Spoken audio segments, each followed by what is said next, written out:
Daniel Subia.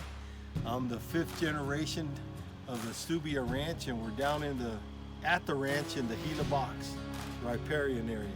You know, it's a great place to be, and a lot of history down here. And it starts up there at the bridge where everybody used to cross, and my dad and his brothers and sisters used to walk up to the bridge and meet the school bus and go to school from there. It's actually been dedicated to his name back in 1997 after he passed.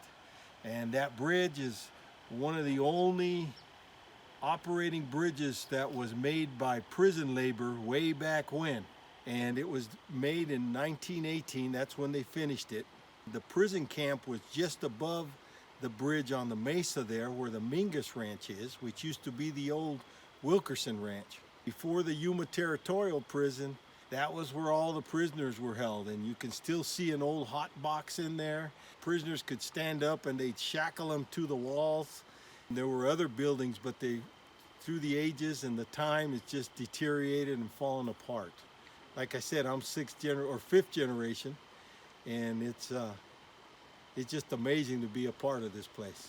There were 57 total homesteads on the Gila River, the Eagle Creek River, and over through the Bonita Creek and all this. And of all the ranches that were in here, of the 57, this is the last remaining one. Yes. After they came off the natural cave in the mountain that used to be adobe, and December 19th of 1980, it actually flooded. You could sit at the old dinner table and the water was at least 1.5 feet above your head as you were sitting in there. And so my dad came in and just redid it the way you see it now, and it's been like that ever since. And I've been wanting to knock things down, but relatives don't want me to because they want history preserved. So that's what we're doing.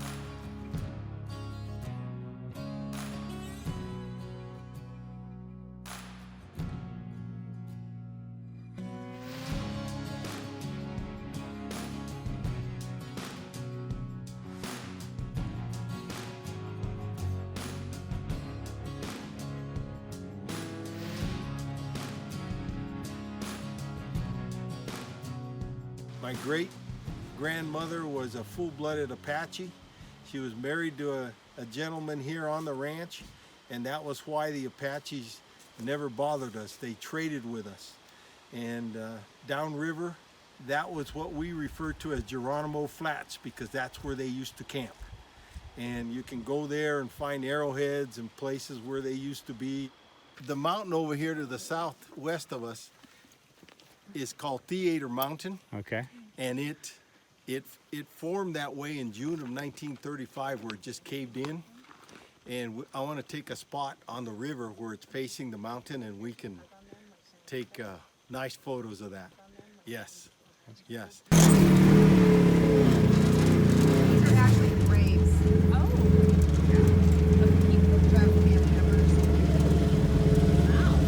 If you walk up there today, you can see that it's cracking again, and one of these days it's going to fall a second time.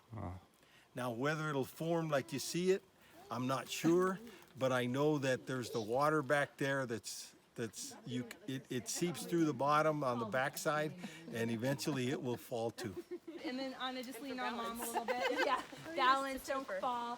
Good, that's cute. All right, let's see how that looks. Got leaves falling right there. Crazy kid. That's great. All right, Flatcher. Flatcher. Hey, bud. Hey, buddy.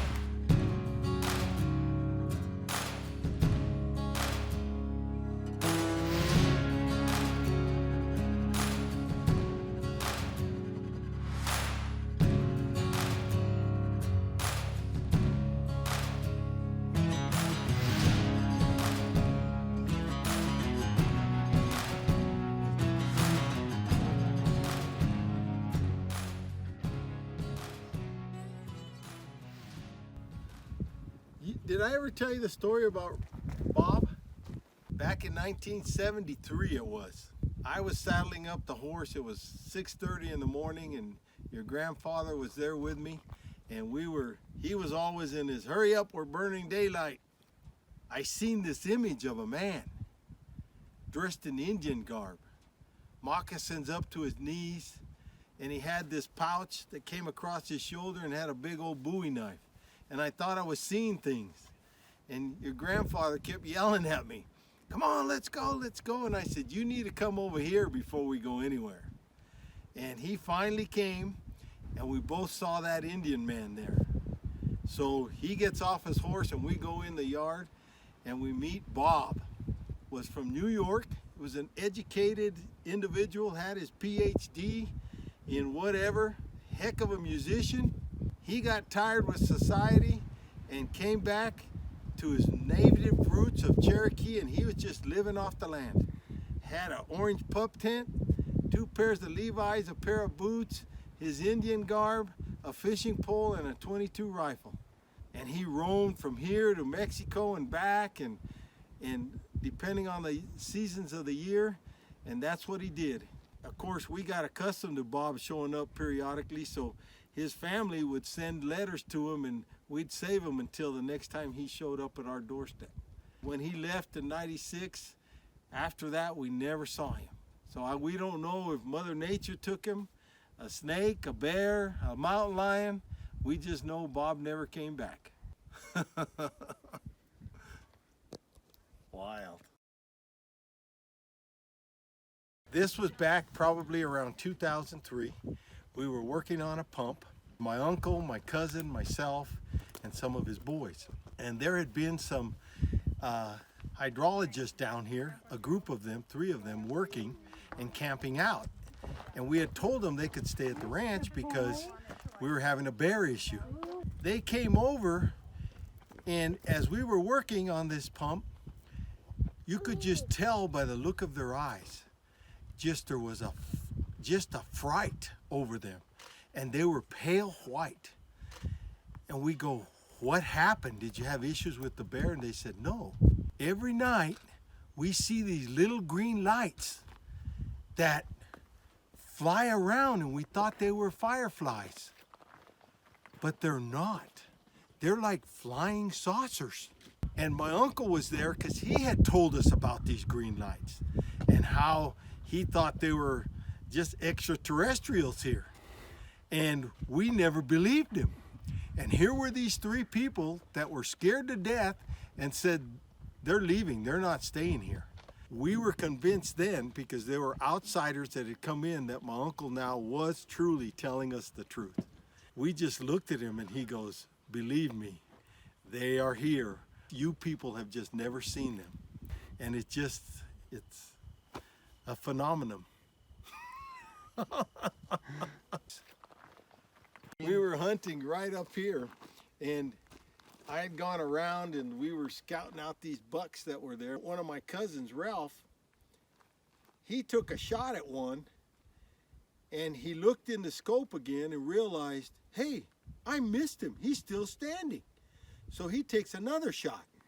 When he shot the first one, it just dropped and never moved, and the second one just stood still. So when he looked again, he thought he had missed him. So he shot a second time and knocked him down. And they literally fell just right next to each other right there. He got there probably 15 seconds before I did, and all I hear was, "I shot 2 of them. I shot 2 of them."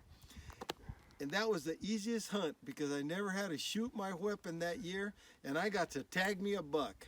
Yeah, that's the story I thought you were saying. I was just tickled pink, you know. I was like, "What do you mean you shot 2?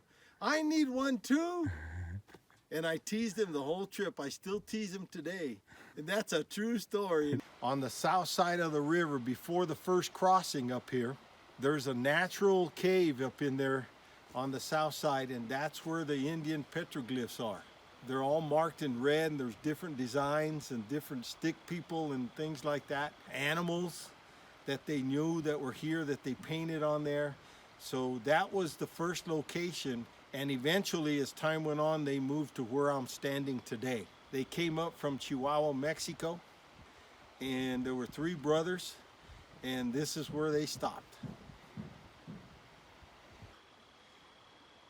as warm as it's been this year, maybe another 2 weeks, and then it'll change and you'll be able to see through the river bottom because all the leaves will be gone. But you know, in the spring they'll come back again. Everything will come to life. Yeah, true circle. We have lions, we have bears, we have beavers, we have turkey, there's deer, cootamundis, porcupines, raccoons, great catfish. You can survive out here if you really enjoy it. You know, people tell me that even today they can hear the drums from the Indians yelling and hollering and stuff. I've never heard them, but I have people that have sworn to that. A lot of good history on the Gila River down at the Subia Ranch.